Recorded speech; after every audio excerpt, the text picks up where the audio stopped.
Hello everyone. तो इसके पहले लास्ट वीडियो में जो है हमने हेलोअल्केन्स का फिजिकल प्रॉपर्टीज को डिस्कस किया था। अब हेलोअल्केन्स का केमिकल प्रॉपर्टीज। तो केमिकल प्रॉपर्टीज का मतलब मैंने उसी वीडियो में बताया था। केमिकल प्रॉपर्टीज कहने का मतलब केमिकल रिएक्शंस। तो हेलोअल्केन्स के कौन कौन से रिएक्शंस होते हैं, कितने टाइप के रिएक्शंस हेलोअल्केन्स करते हैं, वही सबको डिस्कस करेंगे हम लोग। तो हेलोअल्केन्स बेसिकली इतने रिएक्शंस को डिस्कस करते हैं: nucleophilic substitution reactions, elimination reaction, reaction with metals, reduction और आइसोमेराइजेशन। इसी में से सारे रिएक्शंस को जो है हम लोग एक एक करके डील करेंगे। इस सारे रिएक्शंस का बेसिक नॉलेज हमने जब बेसिक ऑर्गेनिक केमिस्ट्री बता रहा था वहां सबको डिस्कस किया है। न्यूक्लियोफिलिक सब्स्टिट्यूशन रिएक्शन भी बताया है मैंने, एलिमिनेशन रिएक्शन भी बताया गया है, रिडक्शन, आइसोमेराइजेशन, एक रिएक्शन विद मेटल्स नया है जिसको हम लोग डिस्कस करेंगे। तो एक एक करके सारे रिएक्शंस को भी हम लोग देखेंगे। सबसे पहले न्यूक्लियोफिलिक सब्स्टिट्यूशन रिएक्शंस।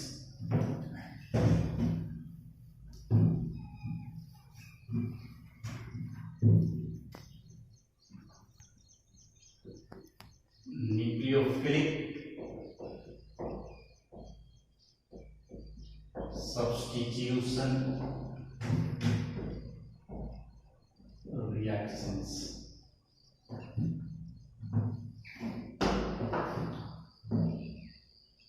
तो न्यूक्लियोफिलिक सब्स्टिट्यूशन रिएक्शन कहने का मतलब हुआ कि जो सब्स्टिट्यूशन होगा इस बार वह किसी न्यूक्लियोफाइल के द्वारा होगा।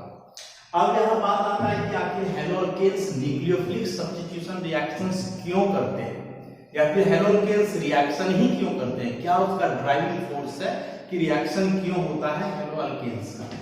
तो आप देखोगे कि हेलोअल्केन्स में क्या होता है ना, कार्बन और हेलोजन के बीच ऐसा बॉन्ड होता है इस तरह से। अभी जो CH बॉन्ड है तो ऑब्वियसली कोई भी हेलोजन हो गया उसका इलेक्ट्रोनेगेटिविटी कार्बन से अधिक होगा, और इसका अधिक इलेक्ट्रोनेगेटिविटी होने के चलते जो है पार्शियल नेगेटिव और यहाँ पार्शियल पॉजिटिव। और जब नेगेटिव पॉजिटिव चार्ज डेवलप कर दिया इसका मतलब कि यह बॉन्ड का पोलराइजेशन हो गया। इस बॉन्ड को हम लोग बोलेंगे polar covalent bond, polar covalent bond. अब यह पोलैरिटी डेवलप होने के चलते हमने क्या देखा कि कार्बन पे आ गया पॉजिटिव चार्ज। पॉजिटिव चार्ज आने का मतलब क्या है, इलेक्ट्रोफाइल की जैसा बिहेव करेगा। It means this carbon acts as electrophilic centre, electrophilic centre. तो इलेक्ट्रोफिलिक सेंटर कहने का मतलब यहाँ इलेक्ट्रॉन की कमी है तो कोई भी न्यूक्लियोफाइल यहाँ अटैक कर सकता है, और जब न्यूक्लियोफाइल के द्वारा अटैक होगा जिसको हम न्यूक्लियोफिलिक सब्स्टिट्यूशन रिएक्शन बोलेंगे। अब न्यूक्लियोफाइल यहाँ अटैक करेगा तो दो तरीके से हो सकता है। इस न्यूक्लियोफिलिक सब्स्टिट्यूशन रिएक्शन जब बता रहे थे उसमें मैंने बताया था दो कैटेगरी का होता है, SN1 रिएक्शन और SN2 रिएक्शन।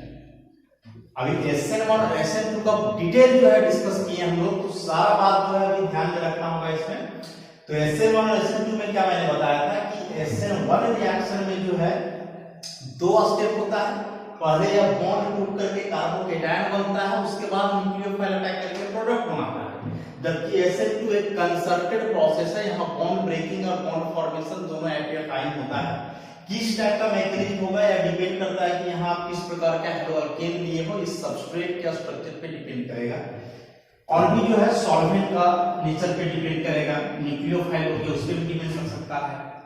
इसमें क्या बताया था मैंने कि जैसे ही हेलोअल्केन है तो पहले बॉन्ड टूटेगा, कार्बोकेटायन बनता है X-, उसके बाद इस कार्बोकेटायन पे न्यूक्लियोफाइल अटैक करता है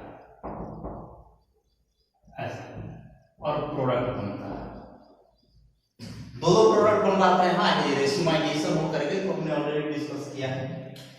SN2 में क्या होता है कि इसमें जो है न्यूक्लियोफाइल उसी समय अटैक करता है जब इधर से बॉन्ड टूटता है इस तरह का, बीच में ट्रांजिशन स्टेट बन रहा था ऐसा, पार्शियल नेगेटिव इस तरह से, और फाइनली फिर जो है इससे हट करके प्रोडक्ट बन जा रहा था न्यूक्लियोफाइल। ये दो तरह का मैकेनिज्म जो है हम लोग सब्स्टिट्यूशन रिएक्शन के लिए पढ़े हैं, SN1 और SN2। SN1 दो स्टेप में हमेशा होगा, कार्बोकेटाइन का फॉर्मेशन होने के बाद इसमें न्यूक्लियोफाइल अटैक करता है, जबकि SN2 में जो है दोनों काम एक साथ होगा, इधर से हाइड्रोजन का बॉन्ड ब्रेक भी करेगा, इधर से न्यूक्लियोफाइल इसमें अटैक भी करेगा। ये जो है कंसर्टेड प्रोसेस होता है। किस टाइप का मैकेनिज्म होगा, इसके लिए आप SN1 और SN2 को डिटेल में जानो तो समझ में आ जाएगा कि कौन सा रिएक्शन में किस टाइप का मैकेनिज्म हम लोग को अप्लाई कर रहा है। तो एक बात तो हमने जाना कि जो हेलोअल्केन का रिएक्टिविटी होता है ना, वह मेनली CH बॉन्ड का पोलर नेचर के चलते। यदि कंपेयर करें हम लोग अल्केन जिसमें CH बॉन्ड और हेलोअल्केन CH बॉन्ड, तो इस बॉन्ड से कहीं ज्यादा पोलर हुआ ए वाला बॉन्ड। यह भी पोलर है क्योंकि कार्बन और हाइड्रोजन के बीच इलेक्ट्रोनेगेटिविटी का डिफरेंस वहां भी है और यहाँ भी है, लेकिन यहाँ का जो डिफरेंस है इस डिफरेंस से ज्यादा है, इसलिए हेलोअल्केन का जो रिएक्टिविटी है वह अल्केन के तुलना में हमेशा अधिक होगा। और ये न्यूक्लियोफिलिक सब्स्टिट्यूशन रिएक्शन में पार्टिसिपेट क्यों करता है, क्योंकि जिस कार्बन से हाइड्रोजन जुड़ा हुआ है उस कार्बन पे आता है partial positive charge. Positive charge बता रहा है कि यहाँ इलेक्ट्रॉन की कमी है, तो ऑब्वियसली यहाँ कोई एटम या ग्रुप अटैक कर सकता है जिसके पास इलेक्ट्रॉन अधिक है, मतलब कोई न्यूक्लियोफाइल के द्वारा यहाँ अटैकिंग पॉसिबल है। और जब न्यूक्लियोफाइल के द्वारा अटैकिंग होगा तो इस रिएक्शन को हम लोग बोलेंगे न्यूक्लियोफिलिक सब्स्टिट्यूशन रिएक्शन। बहुत सारे न्यूक्लियोफाइल्स होते हैं, सारे न्यूक्लियोफाइल्स का एक करके जो है हम लोग डिस्कस करेंगे।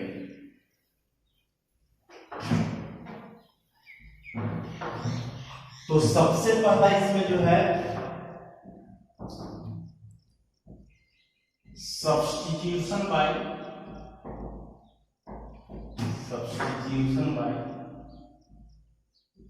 Hydroxyl group. क्या बनेगा, फॉर्मेशन ऑफ अल्कोहल,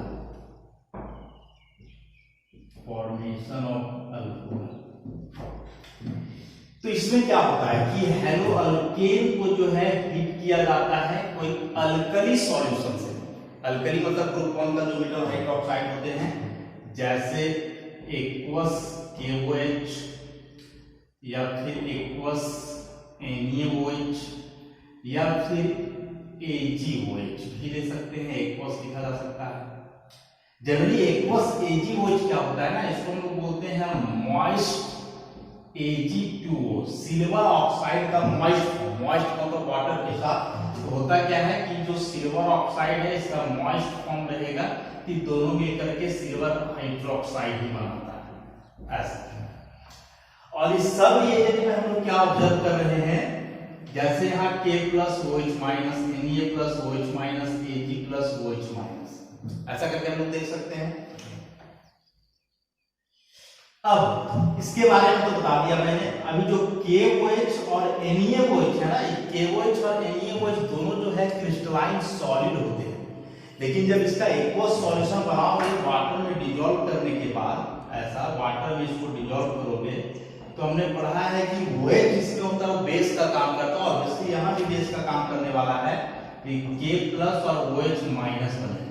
अभी OH पे यहाँ नेगेटिव चार्ज आ गया ना, इसी के चलते बिहेव करेगा किसके जैसा, न्यूक्लियोफाइल के जैसा। तो OH- क्या करेगा कि जो हाइड्रोजन का बॉन्ड है इसको यहाँ से जो है हटा देगा, और OH- आकर के यहाँ जुड़ जाएगा ऐसा। तो ये जाएगा ROH प्लस साइड प्रोडक्ट, यदि K के साथ लिए हो तो KX बनेगा, Na लिए हो तो NeX बनेगा, Ag लिए हो तो AgX बनेगा। यहाँ जैसा मैकेनिज्म हम दिखा रहे हैं एक्चुअल ऐसे नहीं होता है। इसके पहले हमने बताया कि SN1 और SN2 दो तरीके से हो सकता है, डिपेंड करता है कि यहाँ क्या है। मान लो कि यहाँ मिथाइल 1 डिग्री है तो ऑब्वियसली वह SN2 फॉलो करेगा, 2 डिग्री या 3 डिग्री अल्काइल ग्रुप है तो ऑब्वियसली वह SN1 फॉलो करेगा। तो यहाँ जो सब्स्टिट्यूशन हो रहा है OH ग्रुप के द्वारा हो रहा है ना, हाइड्रोक्सिल ग्रुप के द्वारा, इसलिए जो इसको हम लोग बोलेंगे सब्स्टिट्यूशन बाय हाइड्रोक्सिल ग्रुप, और फॉर्मेशन हो रहा है किसका, अल्कोहल का। तो याद रखेंगे कि हेलोअल्केन में जब भी सब्स्टिट्यूशन हो OH ग्रुप के द्वारा, उस केस में रिएजेंट हम लोग जनरली यही तीन इस्तेमाल करते हैं, KOH, NaOH या फिर AgOH। तो तीनों केस में प्रोडक्ट हम लोग का अल्कोहल बनने वाला है। साइड प्रोडक्ट वेरी करेगा, KCl, NaCl जैसा हाइड्रोजन वगैरह लोगे वैसे। तो साइड प्रोडक्ट से तो हमको बहुत ज्यादा मतलब नहीं है। तो पहला हुआ सब्स्टिट्यूशन बाय हाइड्रोक्सिल ग्रुप। इसके बाद दूसरा नंबर इसका आता है substitution by alkoxy group, formation of ether. तो इसमें क्या होता है, वही बात है, हेलो अल्केन का इस्तेमाल करेंगे हम लोग, plus alkali metal alkoxide. Alkali metal suppose हम लोग K प्लस ले लें, अल्कोक्साइड O माइनस, और यहाँ कोई अल्काइल ग्रुप रहेगा, this is potassium alkoxide and this one is hello alkane. ऐसा फिर से वही सारा रिएक्शन होने वाला है। रिएक्शन जनरली जो है ईथर मीडियम में होता है, सॉल्वेंट इस बार ईथर है, ड्राई ईथर, इसमें दोनों सॉल्युबल होगा, पोटेशियम ऑक्साइड भी और हेलो अल्केन भी सॉल्युबल होगा। तो यहाँ वही रिएक्शन होने वाला है, इस पर डेल प्लस, यहाँ डेल माइनस, तो K प्लस और X माइनस को बाहर करो, R डैश कर दो इसको, तो RO R dash plus KX, this one is ether. Mechanism फिर से हम बोल रहे हैं कि मैकेनिज्म आइदर SN1 और SN2, यह डिपेंड करता है कि आप किस नेचर का यहाँ जो हेलो अल्केन ले रहे हो या फिर किस नेचर का पोटेशियम अल्कोक्साइड ले रहे हो, तो वह सबके नेचर पे डिपेंड करता है। अब जो है यहाँ R और R डैश दोनों सेम भी हो सकते हैं, R और R डैश दोनों डिफरेंट भी हो सकते हैं, जैसा आप यहाँ लोगे वैसा ही प्रोडक्ट बनेगा। अब यदि किसी हेलो अल्केन का रिएक्शन अल्कली मेटल अल्कोक्साइड के साथ करवाया जाए ड्राई ईथर मीडियम में और प्रोडक्ट बने ईथर, तो इस रिएक्शन का एक स्पेशल नाम है, इसको हम बोलते हैं विलियमसन सिंथेसिस। विलियमसन नाम है साइंटिस्ट का, तो वही इस रिएक्शन को डेवलप किए थे, उन्हीं के नाम पे विलियमसन सिंथेसिस बोलते हैं इसको। और ईथर बनाने का बोला जाए तो बेस्ट मेथड होता है विलियमसन सिंथेसिस। इस रिएक्शन के बारे में डिटेल में पढ़ेंगे हम लोग जब ईथर चैप्टर को डिस्कस करेंगे वहां। अभी सिंपल सा बात केवल यहाँ से यही जानना है कि यदि हेलो अल्केन का रिएक्शन पोटेशियम या कोई भी अल्कली मेटल अल्कोक्साइड के साथ करवाया जाए तो सब्स्टिट्यूशन होकर के जो है प्रोडक्ट के रूप में बनेगा ईथर। एग्जाम में ऐसे भी क्वेश्चन आता है कि रिएक्शन दिया हुआ रहेगा, पूछेगा इसमें न्यूक्लियोफाइल क्या है, ऑब्वियसली नेगेटिव चार्ज वाला स्पीशीज, तो इस केस में न्यूक्लियोफाइल होगा अल्कोक्साइड आयन होगा, ऐसा R2 minus, this is the nucleophile alkoxide ion.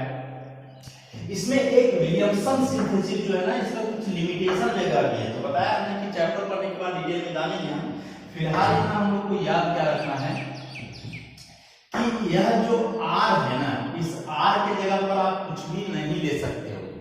R के जगह पर जनरली हम मिथाइल ग्रुप लेते हैं या फिर 1 डिग्री अल्काइल ग्रुप ले सकते हो। बेंजाइल ले सकते हो, बेंजाइल ले सकते हो, और R डैश जो है ना, इसके जगह पे आप कुछ भी ले सकते हो, CH3 ले सकते हो, 1 डिग्री ले सकते हो, 2 डिग्री ले सकते हो, 3 डिग्री ले सकते हो, फिनाइल रिंग ले सकते हो, ऐसा। या फिनाइल रिंग का इस्तेमाल हम लोग यहाँ नहीं कर सकते, क्यों नहीं कर सकते, वही बात जब चैप्टर पढ़ेंगे वहां डिटेल में हम जानेंगे। तो यहाँ हम लोग देख रहे हैं कि इस मेथड से हम लोग दो टाइप के ईथर बना सकते हैं, आइदर सिमेट्रिकल और अनसिमेट्रिकल, किससे, विलियमसन सिंथेसिस का इस्तेमाल करके। अब जो हेलो अल्केन को ईथर में बदल रहे हैं, एक और तरीका है। एक तो यहाँ लोग अल्कली मेटल अल्कोक्साइड के साथ किए, मतलब विलियमसन सिंथेसिस का इस्तेमाल किए। एक तरीका और क्या है कि यदि हेलो अल्केन के 2 मोल को हीट किया जाए सिल्वर ऑक्साइड से, this is dry silver oxide, moist रहेगा तब तो NgOH बना लेगा ना, जो फर्स्ट रिएक्शन हमने देखा था। तो ड्राई सिल्वर ऑक्साइड लेना है, जिसके साथ इसको हीट करना है, ऐसा। तो ऐसा ही 2AgX यहां से बाहर हो जाएगा, ये दोनों R जाकर के O से जुड़ जाएगा, plus 2AgX, this is ether. अब चूंकि यहाँ जो आप हेलो अल्केन लोगे 2 मोल का, दोनों सेम कंपाउंड का होगा, तो ऑब्वियसली यहाँ जो ईथर बनेगा वो सिमेट्रिकल बनेगा। सिमेट्रिकल मतलब जैसा R ग्रुप इधर वैसा ही R ग्रुप इधर, दोनों तरफ का ग्रुप सेम होगा।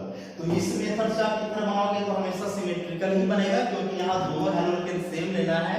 और यदि विलियमसन सिंथेसिस का इस्तेमाल करते हो तो उसमें से सिमेट्रिकल और अनसिमेट्रिकल दोनों टाइप के ईथर्स बनाए जा सकते हैं। ये 2 सब्स्टिट्यूशन देखा आपने।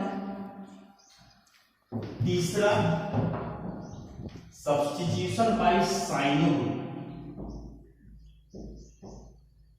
फॉर्मेशन ऑफ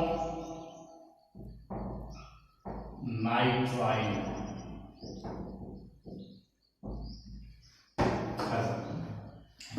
इस बार साइनो ग्रुप के द्वारा। इसमें क्या होता है ना कि हेलो अल्केन का रिएक्शन जो है KCl का अल्कोहलिक सॉल्यूशन C2H5OH इथेनॉल, याद रहे इथेनॉल यहाँ सॉल्वेंट के जैसा बिहेव करने वाला है ऐसा, इसके साथ यदि हीट किया जाए तो इस बार K प्लस Cl माइनस, तो यहाँ सब्स्टिट्यूशन इस पर ऐसे ही होगा ऐसा, तो RCl प्लस KX नाइट्राइल बन जाएगा इसका या साइनाइड जो भी बोले हो। तो इस केस में जो न्यूक्लियोफाइल का क्या हुआ Cl माइनस, स्ट्रक्चर इसका हम ऐसे दिखाएंगे, एक रो में नाइट्रोजन के पास एक यहाँ नेगेटिव, तो Cl माइनस जो है इस जगह पे हो जाएगा न्यूक्लियोफाइल। तो जब कभी भी हेलोअल्केन को पोटासियम या फिर सोडियम साइनाइड का अल्कोहलिक सॉल्यूशन के साथ, मतलब ये दोनों जो है अल्कोहल में डिसॉल्व रहेंगे, अल्कोहल में जनरली इथेनॉल का इस्तेमाल किया जाता है एज ए सॉल्वेंट, तो जो है इस बार हेलोजन ग्रुप रिप्लेस कर जाएगा साइनो ग्रुप के द्वारा, प्रोडक्ट हम लोग का बनेगा नाइट्राइल। ध्यान रहे कि यहाँ जो प्रोडक्ट नाइट्राइल बनेगा इसमें एक कार्बन अधिक होगा इसके तुलना में, क्यों? क्योंकि इस बार रिएजेंट में ऑलरेडी पहले से एक कार्बन है। कन्वर्सन बता रहे तो उसमें मैंने बताया था या फिर हॉस्टिकल रिएक्शन में कि ऑर्गेनिक में वैसे रिएक्शंस अधिक इंपॉर्टेंट होते हैं जो कार्बन के चेन को बढ़ा दे या फिर कार्बन के चेन को घटा दे। तो हॉस्टिकल रिएक्शन में हम लोग देख रहे थे कि एक कार्बन वहां कम हो रहा था, लेकिन जो KCl है वह ऐसा रिएजेंट है जो एक कार्बन को बढ़ा देता है। तो इस कन्वर्सन के मायने से जो है आप इस रिएजेंट को याद रखें। सपोज जैसे यहां हम ले CH3CH2Cl प्लस KCl इथेनॉल और इसको हीट करें ऐसा कि KCl बाहर होकर के जो है CH3CH2Cl plus KCl. This is chloroethane and this one is propane nitride. Propane nitride, देखो यहाँ इथेन मतलब 2 कार्बन बता रहा है, प्रोपेन मतलब 3 कार्बन बता रहा है, तो एक कार्बन जो है इंक्रीज कर जाएगा जब भी रिएक्शन करवाओगे किससे KCl से। इस रिएक्शन का बहुत इंपॉर्टेंस है। इंपॉर्टेंस क्या है कि जो प्रोडक्ट यहाँ नाइट्राइल बना है ना, इस प्रोडक्ट को अलग अलग कंपाउंड में कन्वर्ट किया जा सकता है अंडर डिफरेंट कंडीशंस। तो यह बहुत इंपॉर्टेंट रिएक्शन होगा। कैसे अलग अलग कंपाउंड में कन्वर्सन होगा इसका तो देखते हैं। ये जो बना है नाइट्राइल या अल्काइल साइनाइड बोलेंगे इसको हम लोग, अल्काइल साइनाइड बोलेंगे इसको हम लोग। कैसे रिएक्शन होगा? 3 टाइप का इसका होता है।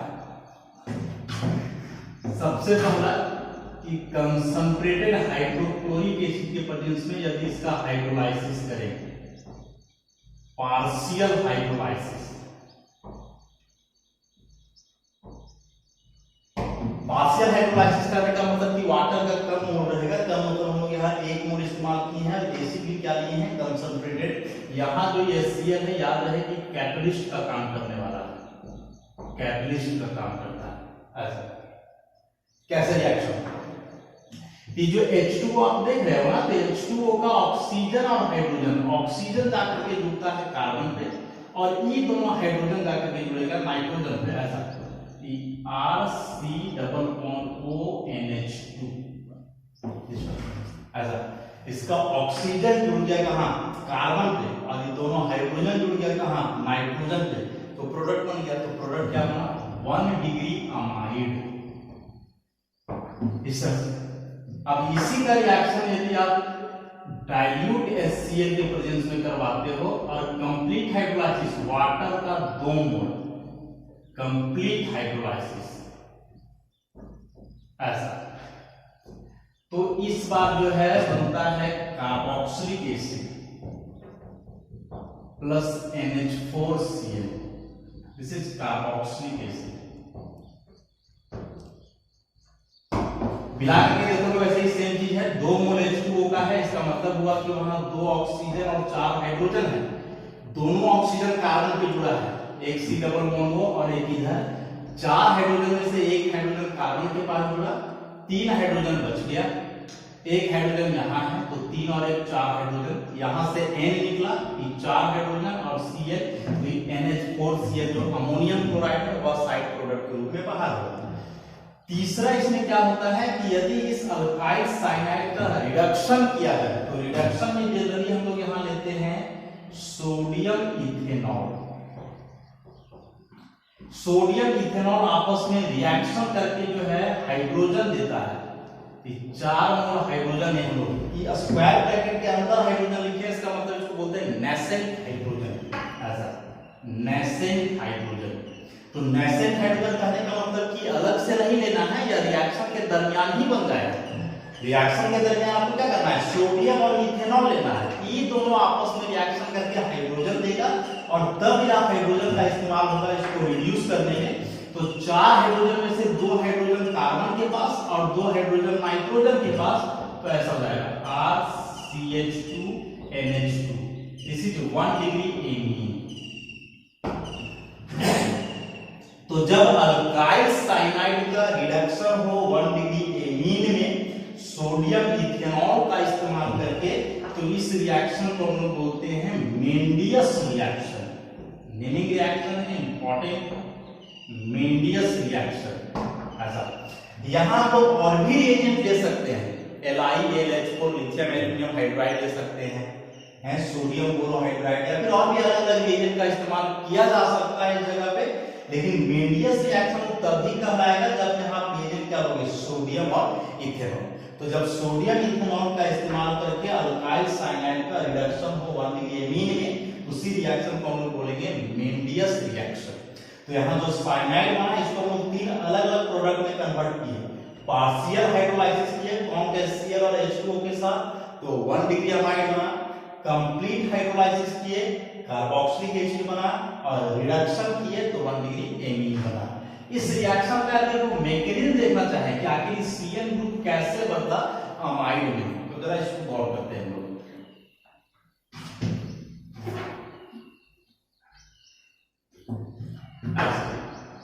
RCN, यहाँ HCl ले रहे थे हम लोग, फिर इसका हाइड्रोलाइसिस कर रहे थे, तो ये बदल रहा था किसमें, अमाइड में। मैकेनिज्म इसका कैसे हुआ रिएक्शन देखो। RCN में यहाँ नाइट्रोजन के पास है लोन पेयर, एक लोन पेयर रहेगा। HCl इस्तेमाल कर रहे हो ना, तो हाइड्रोक्लोरिक एसिड हुआ ना, तो एसिड करने का मतलब कि देने वाला है H+। ऐसा अभी जो H+ है वो एसिड से आया, हाइड्रोक्लोरिक एसिड जो हम लोग इस्तेमाल किए हैं उससे। अब यहाँ नाइट्रोजन के पास लोन पेयर देख रहे हैं हम लोग, क्या करेगा, नाइट्रोजन अपने लोन पेयर से H+ को एक्सट्रैक्ट करेगा। मतलब इस बार साइनाइड यहाँ काम कर रहा है बेस का। This is Bronsted base. Bronsted base किसको हम लोग बोलते हैं, ऐसा ब्रोंस्टेड बेस। ब्रोंस्टेड नाम है साइंटिस्ट का। तो ब्रोंस्टेड के अनुसार H+ आयन डोनर कहलाता है एसिड, लेकिन H+ आयन एक्सेप्टर कहलाएगा बेस। तो इस केस में अल्काइल साइनाइड ब्रोंस्टेड बेस का काम किया और HCl जो है ब्रोंस्टेड एसिड का काम किया। अब कैसे रिएक्शन आगे प्रोसीड करेगा, तो RC≡N और यहाँ सिंगल बॉन्ड H, मतलब इस 2 इलेक्ट्रॉन से बॉन्ड बन गया H+ के साथ। अब नाइट्रोजन का देखोगे ना, यहाँ तो इलेक्ट्रॉन कम हो गया। इस जगह पे देखो 1 2 3 4 5 इलेक्ट्रॉन वैलेंसी के बराबर, और जरा यहाँ गौर करो 1 2 3 4 एक कम, इसलिए यहाँ आ जाएगा positive. Nitrogen more electronegative element है, और मोर इलेक्ट्रोनेगेटिव एलिमेंट पे प्लस चार्ज होने का मतलब कि हाईली अनस्टेबल। तो क्या होगा, इस पाई इलेक्ट्रॉन को विथड्रॉ करेगा नाइट्रोजन। और कैसे रिएक्शन होगा, अब यदि इस पाई इलेक्ट्रॉन को विथड्रॉ करेगा ना, कि कुछ इस टाइप का बनने वाला है, RC≡NH, 2 इलेक्ट्रॉन यहाँ बचा हुआ रह जाएगा। और अब देखोगे तो कार्बन पे आने वाला है पॉजिटिव, क्योंकि इसका बॉन्ड कम हो गया, 1 2 3 यहाँ कितना था, 1 2 3 4 इस तरह से। अब कार्बन पे पॉजिटिव चार्ज आ गया, इसका मतलब कि अभी बिहेव करेगा इलेक्ट्रोफाइल के जैसा। इलेक्ट्रोफाइल बन गया। अब इलेक्ट्रोफाइल बन गया तो ऑब्वियसली रिएक्शन मीडियम में कोई न्यूक्लियोफाइल होना चाहिए, तो है न्यूक्लियोफाइल। H2 को जो हमने लेकर के रखा है यही बिहेव करेगा न्यूक्लियोफाइल के जैसा। ऑक्सीजन के पास 2 लोन पेयर है ना ऐसा, तो अब ये लोन पेयर से अटैक करेगा कार्बन पे। RC≡NH, और यहाँ बॉन्ड बन जाएगा ऑक्सीजन के साथ, ये 2 हाइड्रोजन और एक लोन पेयर और फिर ऑक्सीजन के पास पहुंचे। यहाँ पे वही केस आ गया कि ऑक्सीजन हाईली इलेक्ट्रोनेगेटिव एलिमेंट है और इस पे पॉजिटिव चार्ज आ गया है, मतलब हाईली अनस्टेबल। तो क्या करेगा, हाइड्रोजन के बॉन्ड को लेगा। तो हाइड्रोजन के बॉन्ड का इलेक्ट्रॉन ऑक्सीजन ले लिया, तो H पर आ गया प्लस, तो फिर से नाइट्रोजन अपने लोन पेयर से इसको लेगा और लोन पेयर से लेने के बाद जो है इसमें कुछ इस टाइप का बनेगा RCOH और यहाँ डबल बॉन्ड NH, एक और हाइड्रोजन जुड़ गया इस लोन पेयर से, फिर से नाइट्रोजन पर प्लस, क्योंकि इसका बॉन्ड फिर से यहाँ कम हो गया। तो वापस ये चीज करना होगा आपको कि बगल का इलेक्ट्रॉन फिर ले लेगा कौन, नाइट्रोजन। तो इस कार्बन के पास कमी हो जाएगा, तो ये हाइड्रोजन का बॉन्ड करवा दो यहाँ, तो क्या हो जाएगा RC double bond ONH H, ऐसा एक लोन पेयर इस पर आ गया और यहां से H प्लस बाहर हो जाएगा ऐसा। शुरुआत में मैंने बताया था कि जो HCl का इस्तेमाल यहाँ मैंने किया है ना, या कैटलिस्ट का काम कर रहा है, तो यहाँ H प्लस दिया, ये Cl कैटलिस्ट, और लास्ट में देखो कि H प्लस बाहर भी निकल गया। तो कैटलिस्ट का तो फीचर होता है रिएक्शन में पार्टिसिपेट करेगा, रिएक्शन को आगे बढ़ाएगा, और जब रिएक्शन एंड करेगा तो लास्ट में बाहर निकल जाएगा। तो वही चीज यहाँ हुआ है।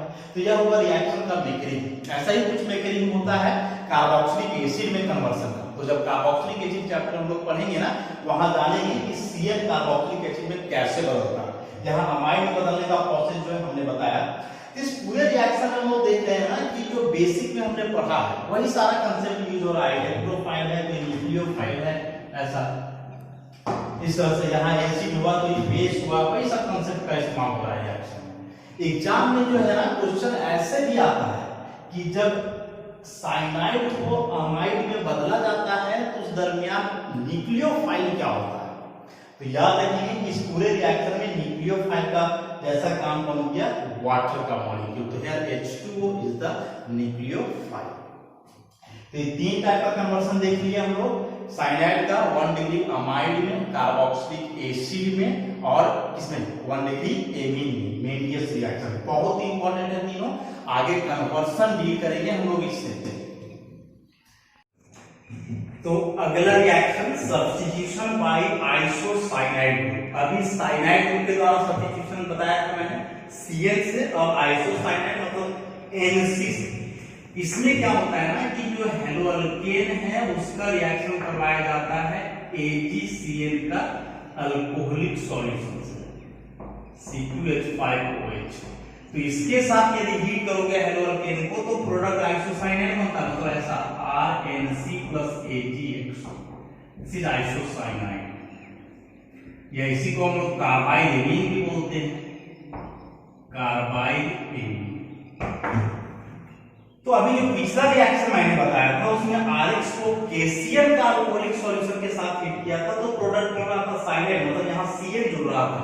लेकिन यदि KCl के जगह तुम AgCl का इस्तेमाल करते हो तो प्रोडक्ट हो जाएगा NC, मतलब यह Cl जाकर के उलट जाएगा और यहाँ प्रोडक्ट क्या बनने वाला है, आइसोसाइनाइड। बहुत इंपॉर्टेंट है, फाइनल एग्जामिनेशन में कई बार यह रिएक्शन आया है। जनरली लोग करता क्या है कि यहाँ Cl देखता है और इस Cl को जो है जो डायरेक्टली यहाँ जोड़ करके बना देता है साइनाइड। लेकिन नहीं, यदि Ag है तो यह Cl नहीं बल्कि वहां NC जुड़ेगा। न्यूक्लियोफाइल यहाँ भी वही है Cl माइनस जो पिछला रिएक्शन में था, लेकिन यह जो Cl माइनस है कुछ अलग टाइप का न्यूक्लियोफाइल है। किस टाइप का न्यूक्लियोफाइल है इसको भी हम डिस्कस करेंगे। अब यहाँ सबसे बड़ा क्वेश्चन जो एराइज होता है वह क्वेश्चन यह है कि आखिर ऐसा क्या रीजन है कि जब हेलोअल्केन को आप KCl से हीट करते हो तो प्रोडक्ट साइनाइड बनता है, लेकिन आप कभी इसको AgCl से हीट करते हो तो प्रोडक्ट आइसोसाइनाइड बनता है। इसका क्या रीजन है, इसका एक्सप्लेनेशन देखो। सबसे पहले यदि KCl लेकर के हम लोग करें तो KCl जो है ऐसा अल्कोहलिक सॉल्यूशन में क्या होता है ना, पार्शियल आइडेंटिटी। अल्कोहल जो है वह पोलर प्रोटिक सॉल्वेंट है लाइक वाटर। वाटर से इसका पोलैरिटी थोड़ा कम है लेकिन पोलर प्रोटिक है। तो जैसे वाटर में आयोनाइजेशन होता है किसी भी सब्सटेंस का, इथेनॉल में भी आयोनाइजेशन पॉसिबल है। तो जो KCl को इथेनॉल में डिसॉल्व करोगे ना तो इसका आयोनाइजेशन होगा K+ और Cl-। अब यदि यहां से इस्तेमाल करते हो RX का तो यह जो Cn माइनस है ना, यही काम करेगा न्यूक्लियोफाइल के जैसा। ऐसा इस Cn माइनस एक लोन पेयर यहाँ बचेगा, एक lone pair negative, this is the nucleophile. तो ई बॉन्ड ब्रेक यहाँ करेगा और जाकर के इस पर अटैक करेगा, तो प्रोडक्ट हो जाएगा R। कार्बन से अटैक हो रहा है, तो कार्बन जाके R निकलेगा, तो R Cn plus X minus और X माइनस और K प्लस मिल करके KX। ओवरऑल हम लोग बोले क्या कि KCl को जब हम लोग इथेनॉल में डिसॉल्व करेंगे तो इसका आयनाइजेशन होकर के K प्लस और Cl माइनस अलग अलग चीज बनेगा। तो मतलब KCl जो है ना यहाँ आयनिक कंपाउंड के जैसा बिहेव कर रहा है, आयनाइजेशन हो जा रहा है ना इसलिए। लेकिन यदि आप इस्तेमाल करते हो AgCl इथेनॉल में, तो AgCl का आयनाइजेशन पॉसिबल नहीं है। पॉसिबल क्यों नहीं है? उसका रीजन क्या है ना कि AgCl में जो है वह बॉन्ड है सिल्वर और कार्बन के बीच। ऐसा सिल्वर और कार्बन का जो बॉन्ड होता है ना, कोवैलेंट नेचर का होता है, कोवैलेंट नेचर का। तो क्यों? आगे यहाँ पोटासियम मेटल है, यहाँ सिल्वर भी मेटल है, तो पोटासियम के साथ बॉन्ड इसका आयनिक बता रहे हैं, जबकि सिल्वर के साथ बॉन्ड इसका कोवैलेंट बता रहे हैं। तो ये सारा बात जो है एक्सप्लेन किया जा सकता है पॉइजन रूल, जो केमिकल बॉन्डिंग में हमने पढ़ा है कि आयन जितना छोटा हो उस आयन का पोलराइजिंग पावर उतना अधिक होता है। तो इस सिल्वर आयन का जो पोलराइजिंग पावर है पोटासियम आयन से अधिक, और अधिक पोलराइजिंग पावर होने के चलते यह बॉन्ड किस नेचर का होगा? कोवैलेंट नेचर का। इस रूल को बहुत डिटेल में हमने बताया है केमिकल बॉन्डिंग में, तो वहां से एक बार इसको आप समझ सकते हो। या फिर इलेक्ट्रॉनिक कॉन्फ़िगरेशन के बारे में भी डिस्कस किया था हमने कि वैसे आयन जिसका pseudo noble gas electronic configuration मतलब वैलेंस शेल में 18 इलेक्ट्रॉन, उसका पोलराइजिंग पावर अधिक होता है उस केटायन की तुलना में जिसका वैलेंस शेल में 8 इलेक्ट्रॉन। कॉन्फ़िगरेशन लिखोगे तो पता जाएगा, इसका लास्ट में 8 इलेक्ट्रॉन आने वाला है, इसका जो है वैलेंस शेल में 18 आएगा। यदि आप कॉन्फ़िगरेशन लिखोगे तो इससे हम लोग को पता चल रहा है कि 18 इलेक्ट्रॉन होने के चलते जो है इसका पोलराइजिंग पावर अधिक होगा K प्लस के तुलना में अकॉर्डिंग टू पॉइजन रूल। और जिसका लास्ट में 18 इलेक्ट्रॉन होता है उसका पोलराइजिंग पावर ज्यादा, पोलराइजिंग पावर अधिक होने का मतलब उसका कोवैलेंट कैरेक्टर भी क्या होगा? अधिक। तो यहाँ Ag और कार्बन का बॉन्ड को हम लोग आयनिक नहीं बोलेंगे, कोवैलेंट बोलेंगे। और कोवैलेंट बॉन्ड का आयोनाइजेशन जो है जनरली पॉसिबल नहीं है, खास करके इथेनॉल एज ए सॉल्वेंट हो तब। तो अब यहाँ क्या होगा कि अब जो है हम लोग यहाँ इसका रिएक्शन करवाएं अल्काइल हैलाइड से, वही चीज है डेव माइनस डेव प्लस। यहाँ हमने क्या देखा था ना कि जो बॉन्ड ब्रेक किया था ऐसा, तो R के पास प्लस है, प्लस वाले इलेक्ट्रॉन की कमी है, तो वहां अटैक कौन करेगा? जिसके पास इलेक्ट्रॉन ज्यादा होगा। तो यहाँ तो देख रहे हैं कि इलेक्ट्रॉन कार्बन के पास भी एक पेयर है, नाइट्रोजन के पास भी एक पेयर है, लेकिन अटैक कौन किया? कार्बन। क्यों? तो पहला रीजन कि कार्बन के पास नेगेटिव चार्ज है, तो नेगेटिव चार्ज बता रहा है कि नाइट्रोजन की तुलना में इसका इलेक्ट्रॉन डेंसिटी थोड़ा ज्यादा है। और दूसरा बात देखें तो कार्बन और नाइट्रोजन में कार्बन का इलेक्ट्रोनेगेटिविटी कम है। तो आप एक बात याद रखोगे कि यदि दो एटम एक साथ प्रेजेंट है इलेक्ट्रॉन डोनेट करने के लिए, तो पहले इलेक्ट्रॉन वही डोनेट करेगा जिसका इलेक्ट्रोनेगेटिविटी कम होता है। तो यहाँ कार्बन का इलेक्ट्रोनेगेटिविटी नाइट्रोजन से कम है, इसलिए कार्बन ही अपना इलेक्ट्रॉन पेयर डोनेट करेगा R को, इसलिए बॉन्ड बन गया R और कार्बन के साथ। यहाँ वैसा कोई ऑप्शन हम लोगों के पास नहीं है। क्यों नहीं है? क्योंकि यहाँ इलेक्ट्रॉन पेयर केवल और केवल नाइट्रोजन के साथ है, कार्बन के साथ कोई इलेक्ट्रॉन पेयर नहीं है। तो इस बार अटैक ऑब्वियसली इस नाइट्रोजन का लोन पेयर से ही होगा ऐसा। और इस बॉन्ड को अब तोड़ करके इलेक्ट्रॉन कार्बन को दे दो। अब इस बॉन्ड को तोड़ने के लिए अलग से हीट करना पड़ेगा, अलग से एनर्जी चाहिए, तब अपने आप इसका आयनाइजेशन नहीं होगा जैसा KCl का हो रहा था। तो अब हम देखेंगे तो क्या हो जाएगा कि इस बार अटैक हो रहा है नाइट्रोजन से, ऑब्वियसली R के साथ कौन कौन बनाने वाला है? N। ये जाएगा RN, ये ट्रिपल बॉन्ड C और कार्बन, और इस बॉन्ड का इलेक्ट्रॉन दोनों C ले लिया ना, तो दो इलेक्ट्रॉन नेगेटिव और नाइट्रोजन के पॉजिटिव, यही इसी को हम लोग लिख रहे हैं RNC। अब यहाँ से Ag प्लस निकला और X माइनस, तो ये दोनों मिलकर के हो गया AgX। तो देखो Cl के साथ करवाया तो यहाँ Cl जुड़ा, Nc के साथ करवाया, AgCl के साथ करवाया तो वहां Nc बन गया। तो ये सारा बात डिपेंड करता है जो अटैकिंग साइट है ना न्यूक्लियोफाइल का, उस पे। तो केसीएल में अटैकिंग साइट जो है या फिर डोनर एटम जो है कार्बन है, लेकिन एजीसीएल में attacking site nitrogen, donor atom यहाँ नाइट्रोजन है। तो जब नाइट्रोजन इलेक्ट्रॉन डोनेट करेगा तो ऑब्वियसली आर के साथ वो नाइट्रोजन बनाएगा, तो एनसी बन जाएगा आइसोसाइनाइड। लेकिन कार्बन इलेक्ट्रॉन डोनेट करेगा तो बॉन्ड कार्बन के साथ बनेगा तो बन जाएगा Cl मतलब साइनाइड। तो यहां हम क्या देखते हैं कि जो Cl माइनस न्यूक्लियोफाइल है, इसमें दो अटैकिंग साइट है, कार्बन भी और नाइट्रोजन भी। तो दो अटैकिंग साइट है, लेकिन अटैक कोई एक ही कर रहा है। तो उस टाइप का न्यूक्लियोफाइल जिसमें more than one attacking site available हो, लेकिन एक समय में कोई एक ही एटम के द्वारा अटैक हो रहा हो, तो इस टाइप के न्यूक्लियोफाइल को क्या बोला जाता है? एम्पीडेंट न्यूक्लियोफाइल। एम्पीडेंट न्यूक्लियोफाइल। तो यहां जो है Cl माइनस क्या काम कर रहा है? एम्पीडेंट न्यूक्लियोफाइल। एग्जाम जाता है 4 न्यूक्लियोफाइल्स दिए हुए रहेंगे, पूछता है कि उसमें एम्पीडेंट न्यूक्लियोफाइल कौन है। कैसे देखना पड़ेगा? डोनर साइट उसमें एक से ज्यादा अवेलेबल है या नहीं। तो यह एक्सप्लेनेशन है, बहुत इंपॉर्टेंट है। आपका क्वेश्चन भी दिया हुआ होगा एनसीईआरटी बुक में कि केसीएन से रिएक्शन करवाएंगे हेलोअल्केन का तो प्रोडक्ट साइनाइड, लेकिन यदि एजीसीएन से करवाएंगे तो आइसोसाइनाइड। क्यों? तो ऐसा मैकेनिज्म लिख करके आपको डील करना है कि केसीएन आयनिक होने के चलते न्यूक्लियोफिलिक अटैक कार्बन के थ्रू होता है जो साइनाइड बनाता है, लेकिन एजीसीएल कोवलेंट नेचर का है, इसलिए इसमें अटैक नाइट्रोजन के थ्रू होगा और प्रोडक्ट बनेगा एनसी। अब जैसे हमने देखा था ना कि साइनाइड को अलग अलग प्रोडक्ट में बदल रहे थे, 1 डिग्री अमाइड में, कार्बोक्सिलिक एसिड में, 1 डिग्री एमीन में। सेम काम हम लोग एनसी में भी कर सकते हैं। तो एनसी को जो है उतना सारा प्रोडक्ट में तो नहीं बदला जा सकता है, इसको जो है सो केवल हम लोग 2 डिग्री एमीन में बदल सकते हैं। 4 हाइड्रोजन वही सोडियम इथेनॉल का इस्तेमाल करके C2H5, ऐसा 4 हाइड्रोजन में से एक नाइट्रोजन के पास, 3 कार्बन के पास, RNHCS। नाइट्रोजन के अगर बदल दो कार्बन रहेगा, ऑब्वियसली अब 2 डिग्री एमीन होने वाला है। तो यहां से भी एक इंपॉर्टेंट कंक्लूजन हम लोग आया कि यदि साइनाइड का रिडक्शन करते हो तो 1 डिग्री एमीन, और वही आइसोसाइनाइड का रिडक्शन करते हो तो 2 डिग्री एमीन। तो जब एमीन चैप्टर हम लोग पढ़ेंगे तो वहां सरल रिएक्शन आ जाएगा। ऑर्गेनिक का एक बेनिफिट है कि एक चैप्टर का रिएक्शन जो है ना अगला चैप्टर में यूज होगा, फिर उस चैप्टर का रिएक्शन और आगे वाला चैप्टर में यूज होगा।